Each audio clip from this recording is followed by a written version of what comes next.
everybody. The Pittsburgh Penguins have put down the New York Islanders in 6 games.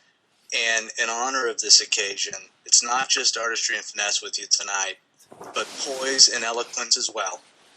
The entire GTOG board of directors, executive board of directors joins us tonight. Gentlemen, muzzle tough. Congratulations.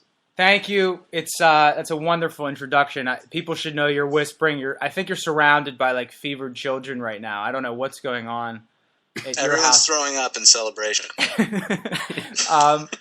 I can tell you what's going on here. I have my brother. I have poise. I have elegance with me. My parents are out in the living room with my aunt. They're listening to the podcast live. It's an emotional time. I think what we can take away from this is that when the Penguins win playoff series in overtime, it brings families together. It really does.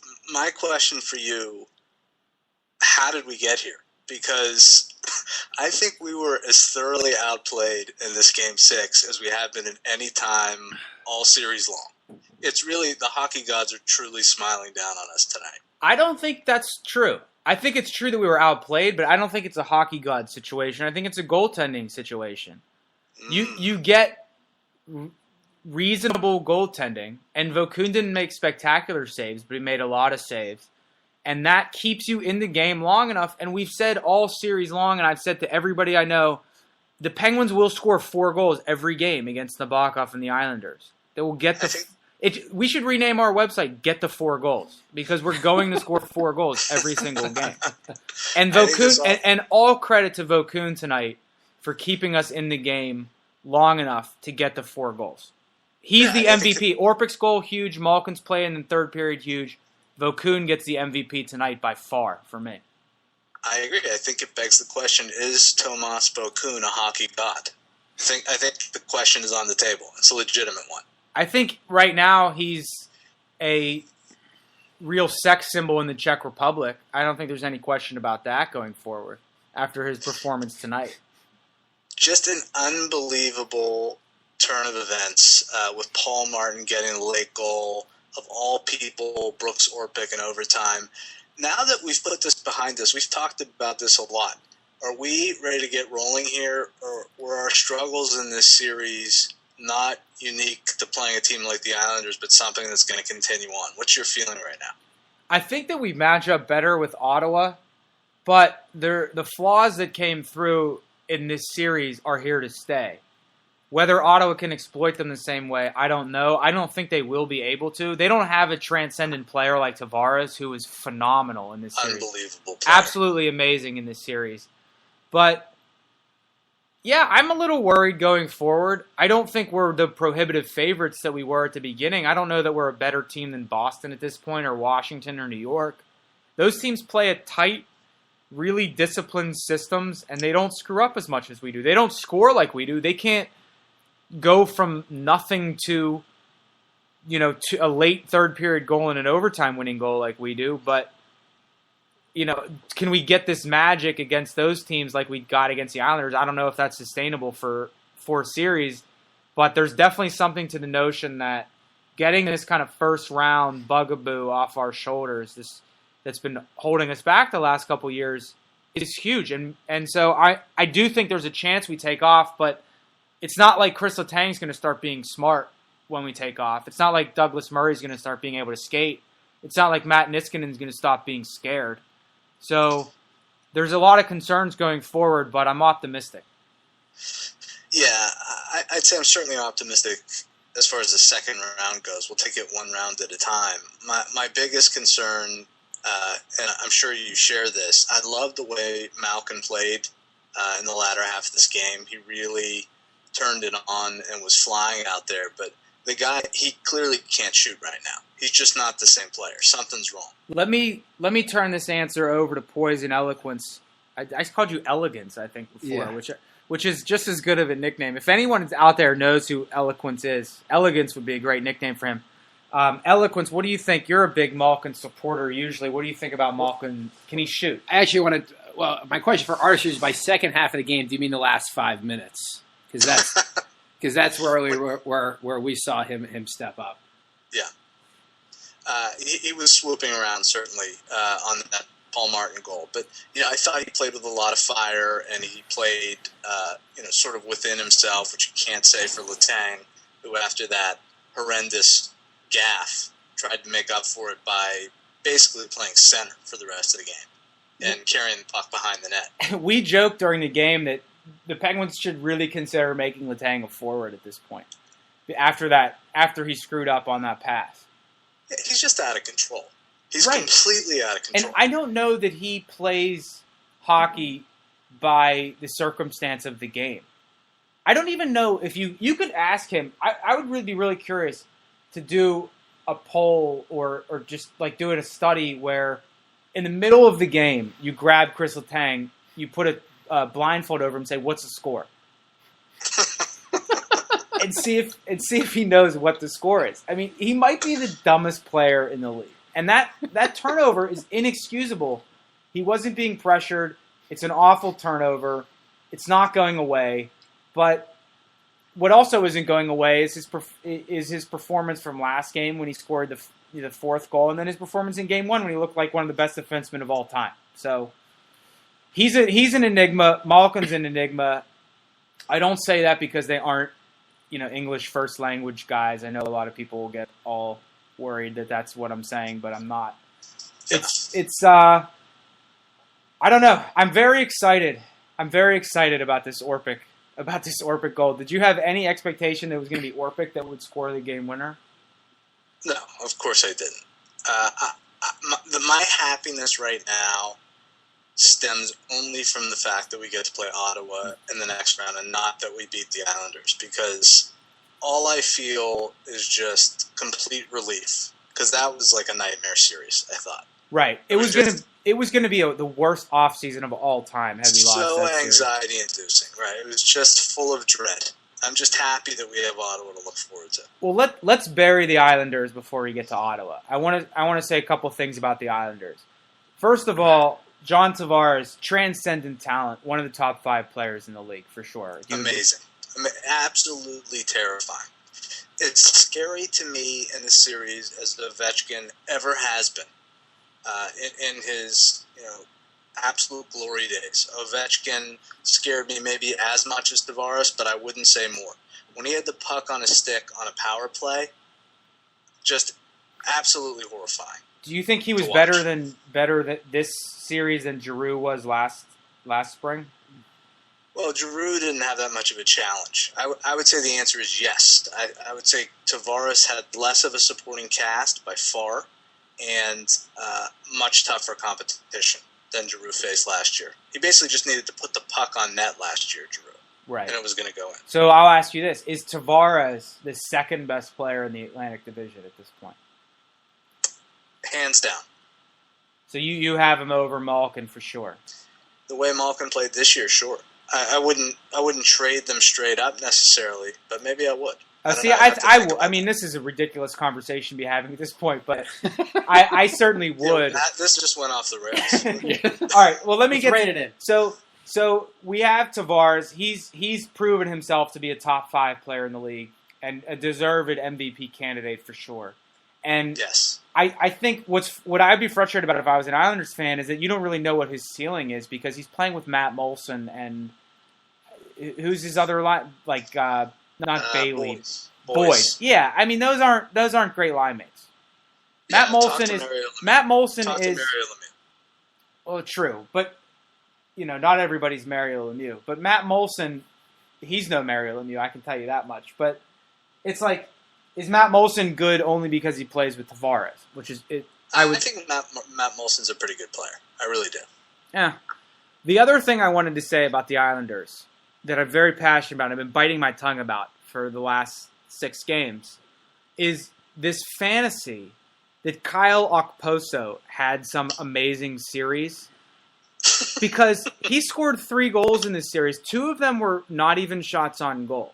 He had the one in Game 2 that banked off the backboards, and then Fleury sat on it into the net. And then he had the pass to the front of the net that went in off of Fleury. I don't know when it became a great play to score by complete accident. Yeah, no, I hear you, but you have to admit that the guy was visible. I mean, he's very noticeable out there this series. I'll give him that. He's But noticeable, but he's not. He didn't dominate like this series. In the way Scott Hartnell is noticeable. Well, Scott Hartnell actually scores real goals. I mean, Okposo didn't score real goals. Yeah, but he took the puck hard to the net. He was in people's faces. I give him credit for being noticeable. That's what I give him credit for. You could say, well, he's, if you want to get into noticeable, he's certainly a lot more noticeable than Brandon Sutter. Yeah, he's awful. He sucks. Brandon Sutter, all we're asking you to do is just chip the puck behind the defense. And he's one of the guys that's guilty of just like softly feathering the puck into the neutral zone right onto an Islander defenseman's stick. Let me tell you how far my expectations for Brandon Sutter have dropped. Would now be happy if Brandon Sutter simply looked like he was trying. Yeah. I would fist pump if I saw a shift where Brandon Sutter actually looked like he was trying hard. I think we've come full circle from that preseason scrimmage that the Penguins had, the intra-squad scrimmage, where I think I proclaimed him the best Sutter of all time, like a new generation, a new version of Sutters, like Sutter 2.0, that was so superior to his ancestors. And really, he doesn't deserve to even be in their presence at a holiday meal. You basically gave out the Heisman Trophy at the Blue-White game at Beaver State. It was a mistake on my part. It really Very was. much. This win was so significant. It was so significant that we got this win. Not just that we got it early in overtime. Could you imagine if this went to 3 overtimes and Paul Martin and Chris Letang each played 75 minutes and then had to come back in 15 hours and play a Game 7? It would have been a disaster for the Penguins. Horrifying. I'm going to turn it over to my brother Poise because I know he was strapped in for the long haul tonight, and I know it would have been emotionally tumultuous on him, so he'll tell you how he would have felt. Yeah, there's it would be horrifying. I mean, I can barely stand going into the third period. I mean, having a situation where that would happen, I don't know how I would function, and I don't know how the people around me would react either. It would be a disaster. I mean, I think we the nerves are so crazy. There's only so much we can jump up and down. I think we drank all the beer in the house. What was the mood in the room in overtime? I'm curious. Well, I will say this. We have our aunt is in town, who bandwagon hockey fan. We were fist pumping at the end of the game together. Bandwagon hockey fan, but lovely aunt. Yeah, I'm pretty sure she was looking up recipes during the game, but yet she got very into it. I think she's probably listened to the podcast, and we were fist pumping. That's the kind of situation we had happening over here. Now, they're listening outside. We've transitioned. I think the only place where it's actually quiet in the house right now is in my bedroom. This is the type of raw emotion, I think. What do you think? It's amazing raw emotion, but I'll tell you how bad this game was is that my aunt, who doesn't watch hockey, would say in the middle of the game, why don't we have the puck in their end ever? And she would moan and groan at every turnover by Letang or Niskanen. That's a bad sign. And It was obvious to the uneducated watcher that the Penguins were wildly outplayed for large portions of this game. But I'll come back to it over and over again. The reason you put together a team with this much talent is to weather storms like this. You can get outplayed. You can afford to get outplayed and still win the game. It's not a habit you want to get into. But if any team can be dominated as much as the Penguins were for much of the night and still win, and have you feel relatively confident that they're going to get the tying goal and win in overtime, it's the Penguins. I think that's right. Your situation was similar to mine, watching the game with a big group of family and just watching the Penguins get hemmed in their own end time and again. Little children were just puking. They were just barfing all over, projectile vomiting. And really it was an appropriate response. But I do agree, and I think the children recovered quickly when they realized the breadth of talent on this team and that they would ultimately persevere. The fact that they did it in 6 games is amazing to me. So can we just take a minute and I think we should maybe preview the Senators Penguins a little bit, because I don't know that we're going to have a standalone podcast to do that. How do you handicap this? I think I like it. I like the matchup. I mean, we go into this series as definitely the more talented team, just like we did against the Islanders. They don't have a Tavares. They have Erik Karlsson on the blue line, who is fantastic and just getting healthier. They have incredible heart. They got a great captain in Alfredson and a great goalie. So I'm worried about it, and I think it's going to be a tight series, but I don't know that they have the same ability to capitalize on the dumbness that we're bound to do in the next round. Like the Niskanen turnovers and the Mark Eaton turnovers and the Letang turnovers, I don't know that Ottawa can turn those as efficiently into goals as the Islanders can. Do you? Yeah. One thing that Ottawa does have is a legitimate goaltender that can steal games. We didn't see that at all from the Backoff. No. He was generally horrific. Greg Anderson, the last couple of years, has been one of the best goalies in the league. And Ottawa, very different team, but as we talked about towards the end of the regular season, they were one of the teams, probably along with Winnipeg, that we thought was the best matchup for the Penguins. Now we'll see what happens. I mean, I think I'll stick with that assessment, but this is a team a little bit different than the Islanders that will maybe have a little bit of an edge in physicality over the Penguins. It should be pretty even, but if I had to give the edge to one team, it would be the Senators. I agree with you that their speed isn't as daunting, but between getting really, really good goaltending and grinding the Penguins down, I don't think it's going to be a series that's fewer than 6 games. No, I think 6 is reasonable, but I've always been more afraid of the Penguins losing a series because they get outscored than run into a hot goalie. And possibly right. I'm jinxing it, but I just think if it's a situation where the other team's goaltending makes such a difference, that means that we're getting 30, 40 shots a game, because otherwise we're just going to be getting outplayed.